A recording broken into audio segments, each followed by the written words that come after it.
I've been a sysadmin for about 33 years. For the last 18 years, I've been working at a charity that has a fair estate of hardware.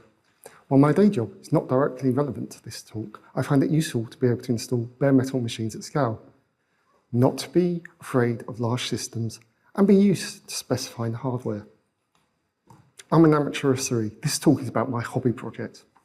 I've been a volunteer for the Organisation for Transformative Works for nearly 14 years, and for the last 11 years, I've been the technical lead of the Systems Group, a member of AD&T, the group that has commit access to the repo and designs new features.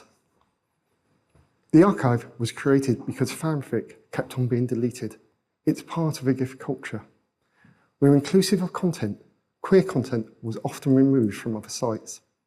Because of this, we're blocked in Russia and China. We want to resist censorship wherever the source. This means that we reduce the number of levers others have upon us.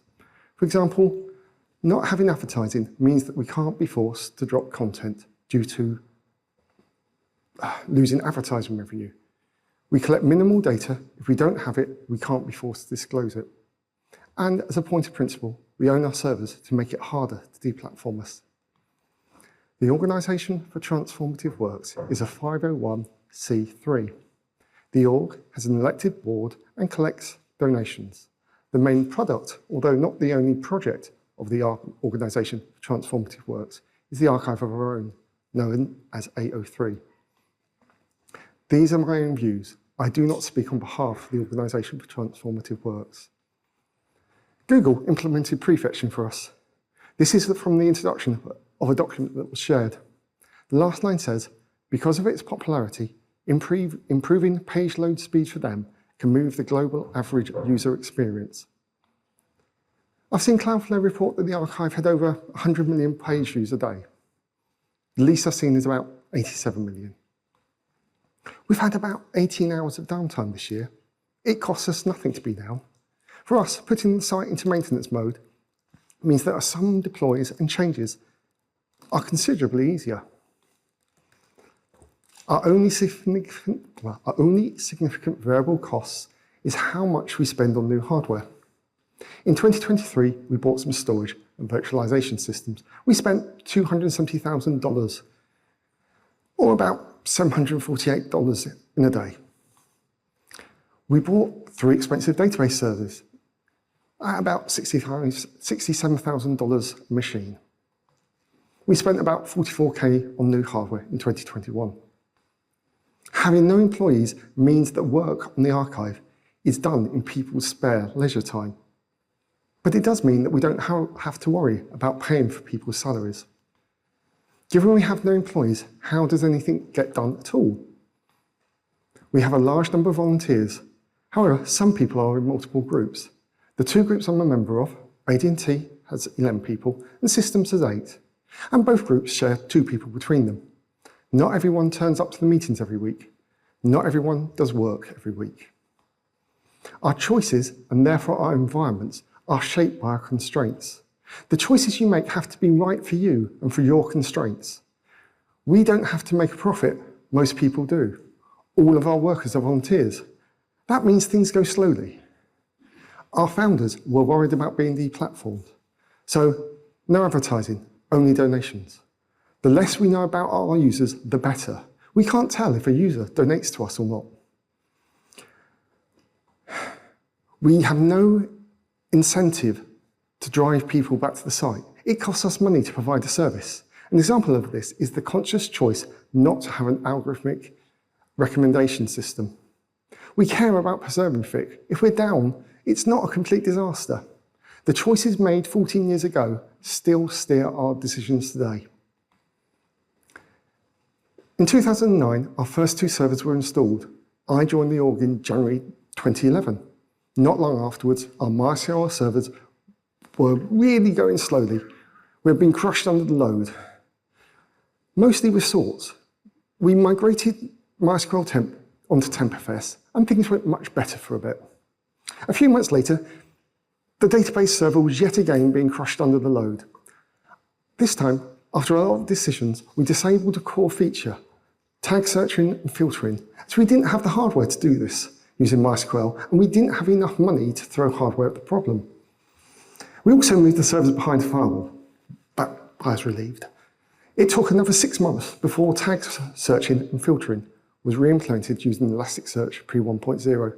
We didn't have any spare machines for Elastic servers, so we co-located Elastic on the application servers. This was actually in many ways a harder time to look after the archive than today, as we were beginning to have a fair amount of traffic, many tens of pages a second, but we'd not learned how to handle the load, and we didn't have a lot of money to spend on hardware. In 2012, we moved from pets to cattle by moving to CF Engine instead of making changes by hand. Migrating to Galera has meant that I've got a lot more sleep. 3 database servers is much better than 1. When we migrated text fields from UTF-8 MB3 to UTF-8 MB4, we learned to love PT online schema change. COVID and lockdown meant that there was a 20% increase in traffic, going from 280 million pages a week to 340 million in 2 weeks. We had to disable features to reduce the database load until they were re-implemented. Last year, we got hit with a DDoS attack that we couldn't ignore. Our data center reported they saw traffic exceeding 1.2 terabits per second for short periods of time. We needed help from a DDoS protection service, so we created a free Cloudflare account. At the same time, we made a request to our finance committee to change that to a business account. A fan who was working at Cloudflare and knew as a volunteer reached out on Discord and guided me through requesting support from Project Galileo, which is Cloudflare's assistance program for vulnerable organizations. We were back online 5.5 hours after we created a free account running under Project Galileo. Later attacks apparently peaked at 65 million requests a second. Hardware is not our only expense.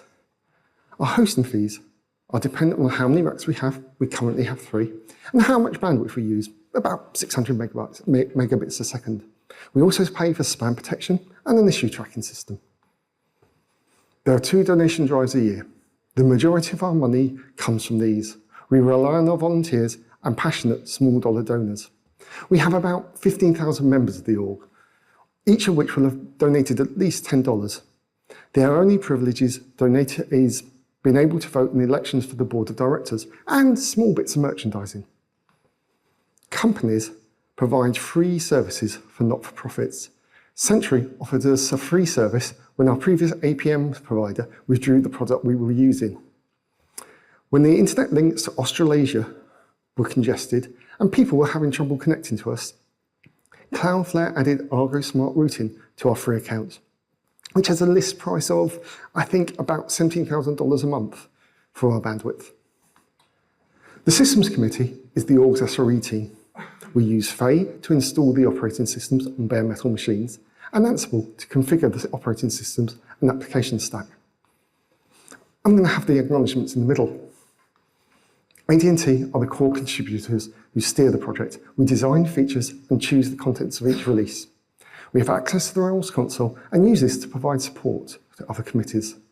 I do want to highlight that even though we have good code coverage, 93%, all issues are still manually tested by 2 different people, not including the coder. Problems still do get past us. It's hard for us to test at scale. We're a legacy app. Hindsight is a wonderful thing, but I still think Rails is a good choice for us today. One of the reasons we chose Rails is that it follows convention over configuration. If you follow the conventions, then lots of work is already done for you. The choice of Rails was also steered by one of the early aims. We wanted people to be able to contribute and for that to be done even if they were beginners. We use Rails in the normal way. We use a relational database, so migrating to a NoSQL database for the core data is not an option. I found that MySQL is a lot harder to scale compared to Elastic or application servers. Shout out to Sarkin, who keeps everything together. We're not a normal open source project. Only some people in the org can raise an issue. We only accept pull requests for which an issue has been raised. Other groups have brought up instances of the archive. It's not easy. The archive software is not designed for others to use easily. There's lots of moving components and lots of assumptions about how the software stack is deployed. The archive was created to protect fanworks. We work on the principle of a gift culture, where effort is offered without an expectation of future reward. This is why using the archive for commercial use is against the terms of service. The following set of slides show the hardware that we use and a guess at the AWS EC2 equivalent without using their software or platform as a service. I'm aware lift and shift is not the way you should do a cloud migration. However, if we wanted to move to a cloud vendor, then we have no people to re-architect the application to be cloud native. These Elasticsearch servers were built with the best single processor we could buy and plenty of RAM. Note the CPU use, which is on the high side. Later, we'll talk about what happens when we run out of resources. The Redis server was bought to have a good single-threaded performance, as Redis only uses a single core per instance right now. We have 5 different database instances, so we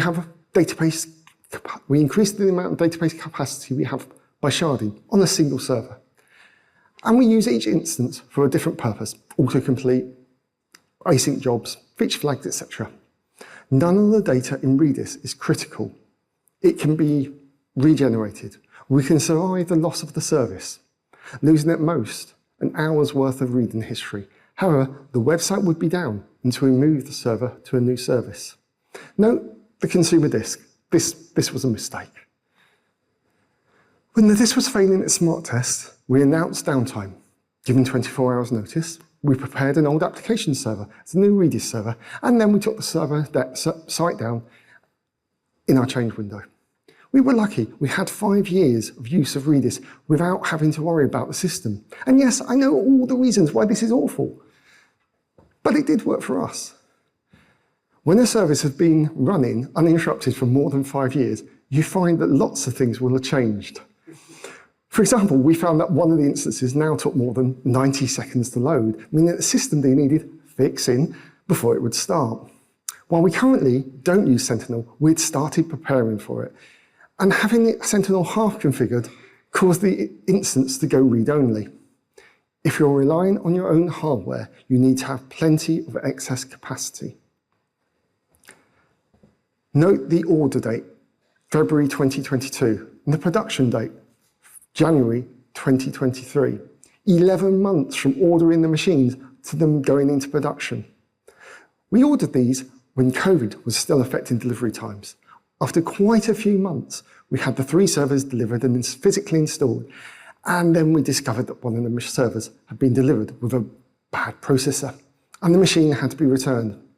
As the machine was part of a cluster, and 2 machines were not sufficient, we had to wait until the final machine was returned to us before we could finish the work, although we did use the other machines to test the migration.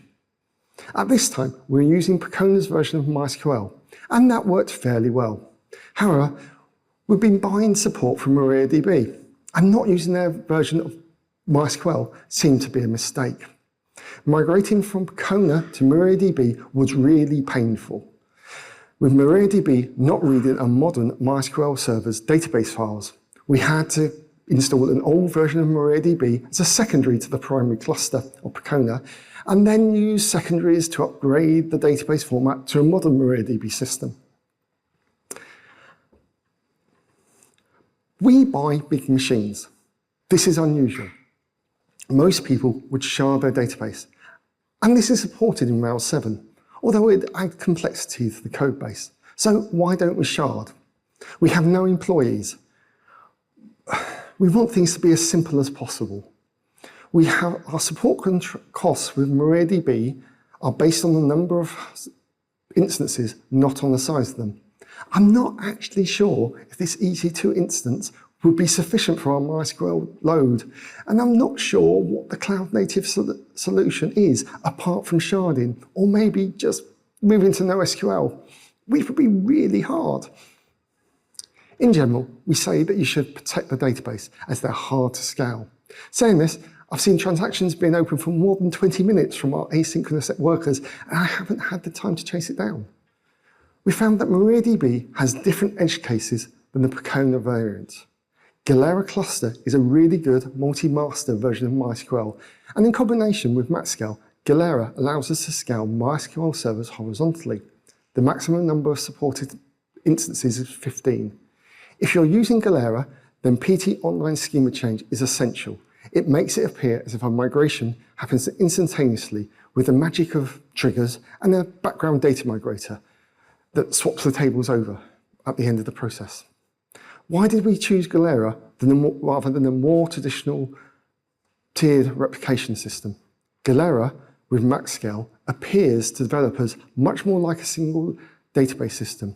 There's no additional application code to handle multiple servers. As an SRE, I spend very little time worrying about production replication work. MariaDB works really well until it doesn't. On the left hand, we see our normal workload with a full backup running on one of the servers. However, on the right, we see an example of a cascade failure. Sometimes the only way to recover is load shedding. We turn it off and turn it on again. If we find ourselves with only a single database server running and the others having to do full state transfer rather than incremental, we take the site down to minimize the possibility of data loss. The downtime is acceptable for us. We generally bring the site back when we have 2 copies of the database out of 3. Having really big servers is unusual. The systems this big are not tested until people like us get the release. I'm practically certain I'm going to move to 5 MySQL servers in the future, so we have more resilience and I can spend less time worrying about MySQL. We have about 33,000 queries per second. I believe we have about 40 queries per page.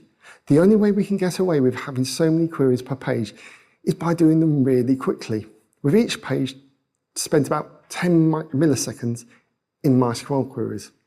If we end up with a large number of queries running in parallel, which do not die down naturally, then we can end up with a cascade failure. This is quite uncommon though.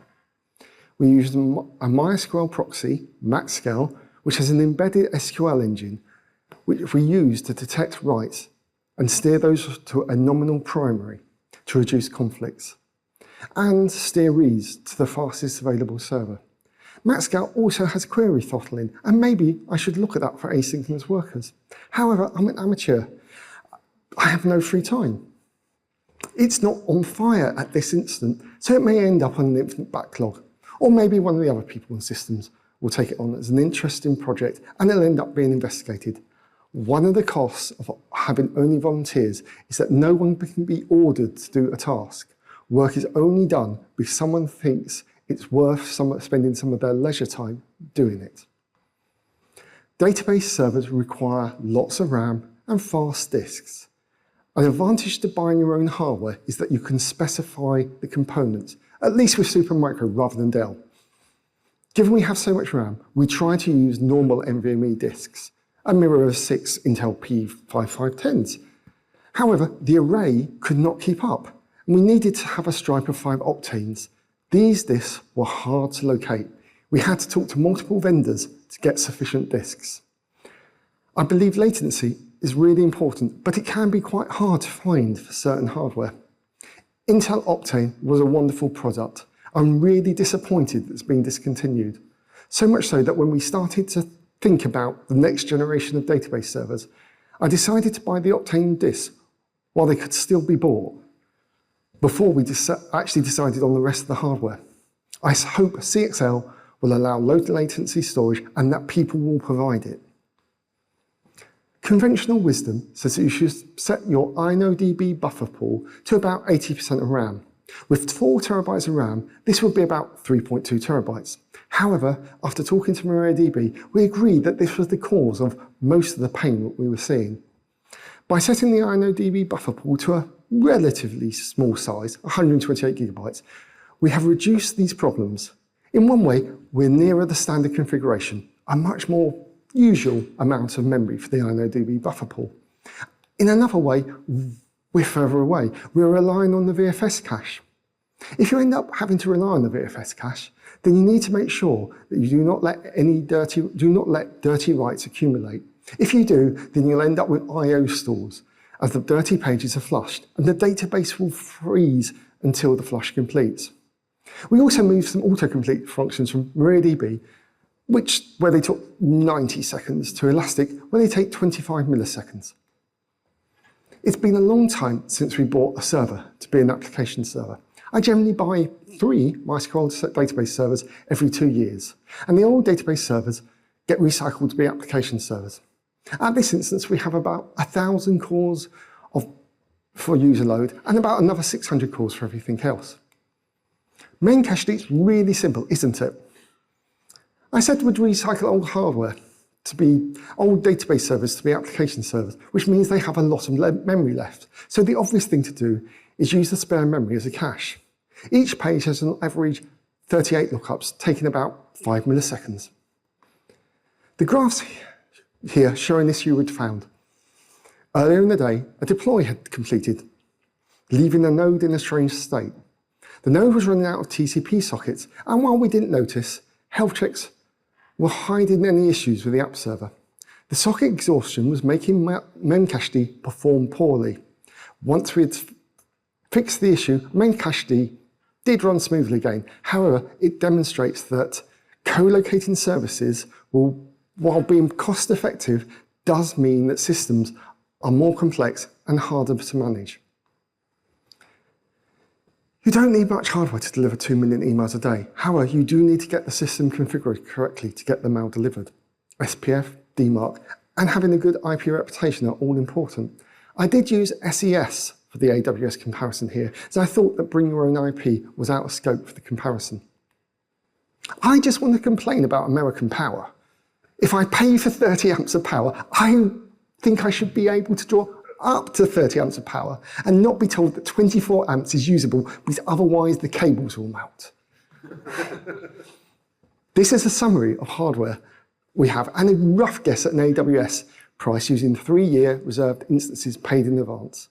I'm aware that discounts do exist, but these are list prices. This is from our annual report, which includes our expenses for the last 3 years and an estimate of the costs of running the site using AWS on 3-year reserved instances in advance. This is just lift and shift. It's not the right way to do a cloud migration. We all have complexity budgets. We choose to spend them in different ways. We choose to keep things as simple as possible with no dynamic control plane to go wrong. I say that, we've got max scale and we've got Galera. They're quite complicated. We choose not to build Kubernetes clusters or to use OpenStack. We don't get enough advantage to pay back the complexity of those systems. Cloud services do have advantages. It's a method of swapping OpEx for CapEx. It has concept of pay-as-you-go, which works really well if your infrastructure costs scale linearly with your profit. Cloud services allow people to outsource complexity for a fee. Given we don't use cloud services for most things, what do we do to reduce complexity? We have support contracts from MariaDB and XCP-ng, which are tools that we need, but we can't be experts upon their use. Moving IP addresses around is unpleasant, and the systems that do it well are fairly complex. So how do we do load balancing in a simple, scalable way? We have an instance of HA proxy on each machine that needs to access another service, be that our front-end machines or our application servers or even our database servers. We have no single point of failure in our distributed load balancers. I say that. As well as HA proxy, we have a MySQL proxy, application-specific proxy, MaxScale, which works well. We could have an Elastic coordination node on each application server.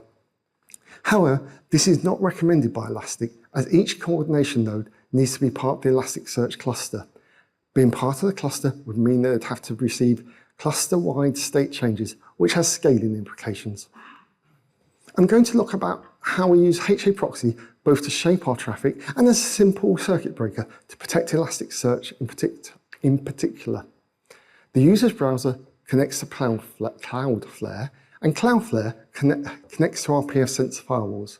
HA proxy on the firewalls connects to Nginx on our front ends, which inspects the URL and method and tags the request. Nginx then sends the request to a local HA proxy on a specific port on the front-end servers.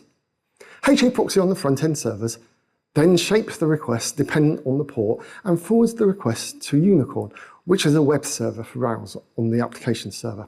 The Rails app inspects the tag from Nginx and uses that with a gem, rack attack, to apply any rate limits. When the Rails app needs to talk to a database, it will connect to a HA proxy on the application server to contact Elastic or MaxScale to contact MySQL, both proxies running locally on the application server. Here we see a URL path, which places a high load on the Elastic servers, but it's relatively low use. If there's lots of traffic, it would exhaust the capacity of the Elasticsearch servers. When it's heavily used, we fail quickly, allowing users to continue to access the site. This is working as a circuit breaker. This is a snippet from our Nginx configuration. We access a variable called upstream result. The next slide will show how that is set. We set a header so we can read it in the application later. This is used for rate limiting. And we go to an upstream dependent on the variable. Lastly, note that we log nothing. It's possible to read on the archive without an account completely anonymously. If you do have an account, then you'd have to turn off your reading history. The archive does record IP addresses that are used to change the state of the system, for example, posting a work or making a comment. Technically, Cloudflare does record a sample of browsing data for 30 days, so we may be able to see some of this information. Here we set the upstream variable result, which is dependent on the method, and for a get, we return the cache variable. The cache variable is dependent on the request URI, and in the case of the expensive URI, returns Unicorn Elastic bookmarks. We can see that each of the tags has a different upstream defined. Different names can use the same backend port, meaning that traffic is collected together and shaped as one. However, the traffic is treated differently at the rate limiter. This is the relevant snippet of the HA proxy configuration. While we're using this to protect Elasticsearch, the same method could be used to protect any API server. The timeout controls how long a request can sit in a backend queue. This is effectively the circuit breaker component. A backend can have multiple backend servers, but we only consider an example with a single backend server. A backend server will accept mincon requests before requests are queued, and will accept, at most, maxcon requests at any point. Fullcon is the amount of requests sent to a backend before a backend server will be sent maxcon amounts of requests. There's a straight line between mincon and maxcon, which is different per server. This table shows for each backend queue length how many requests will be processed by the backend server simultaneously. Mincon is set to 2, so the first 2 requests go straight through to the backend server with no queuing. Fullcon is 8, so 8 requests in the backend queue, maxcon requests, that's 4 requests, are being processed simultaneously by the backend server. When there are 5 requests in the backend queue, then 3 requests are sent to the backend server. We're assuming that each request takes a single time slice to run. At time 6, we can see that 1 request is queued. We receive 3 requests and we only process 2 of them.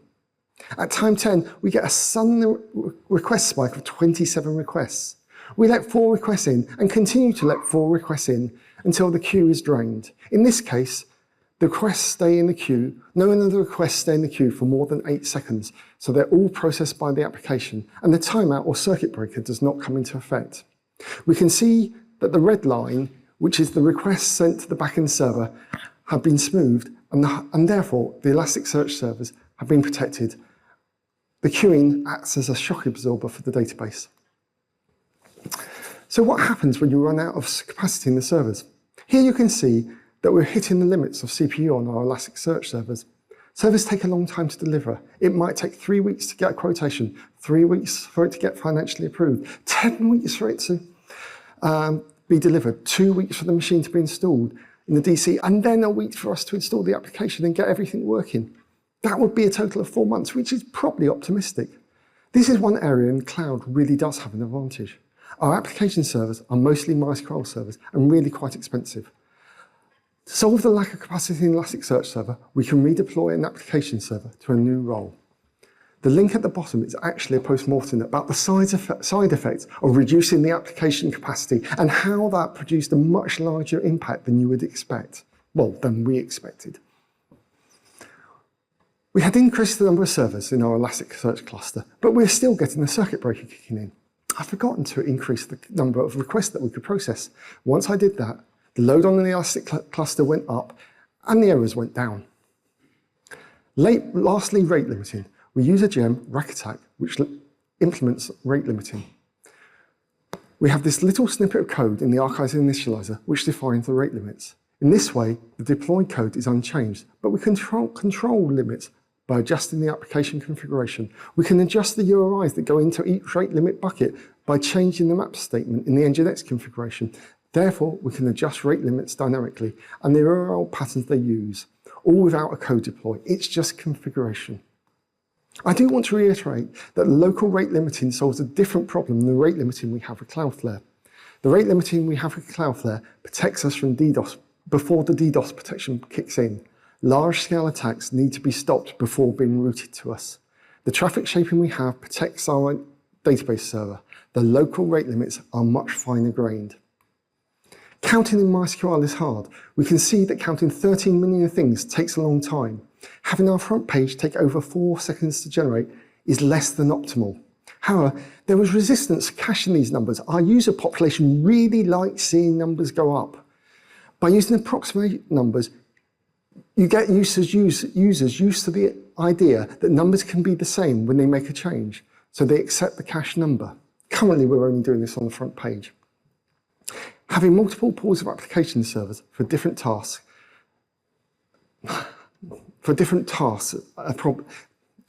having multiple application pools for different tasks means that a problem in one of the pools will not affect another. This is assuming that you don't bring your common resources, your database servers down.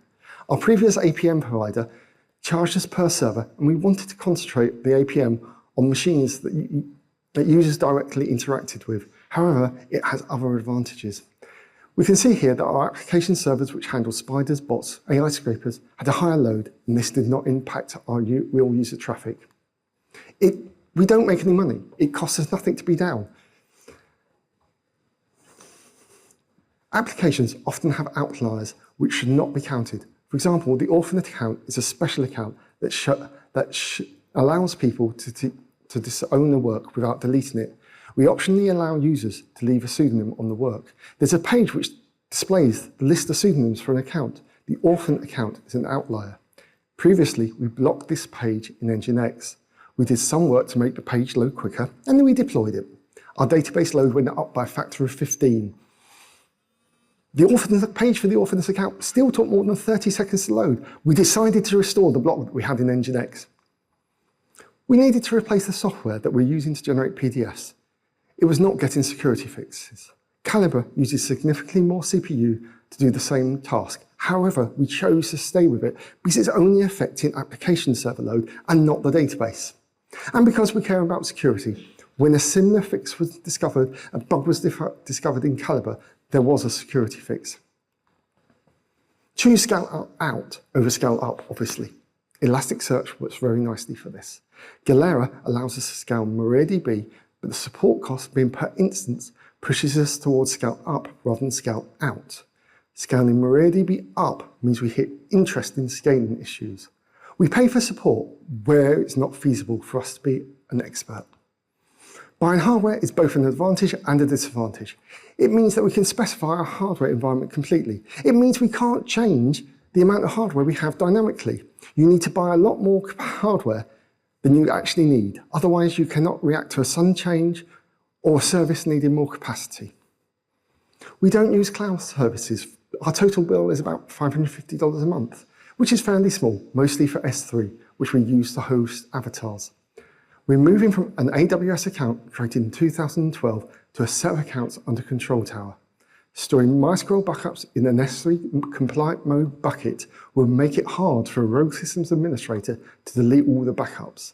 As the backups will be stored in a different administrative domain, this is not something that I can do on our own hardware. I'd like to thank everyone who's listened to the slides and given feedback. Thank you.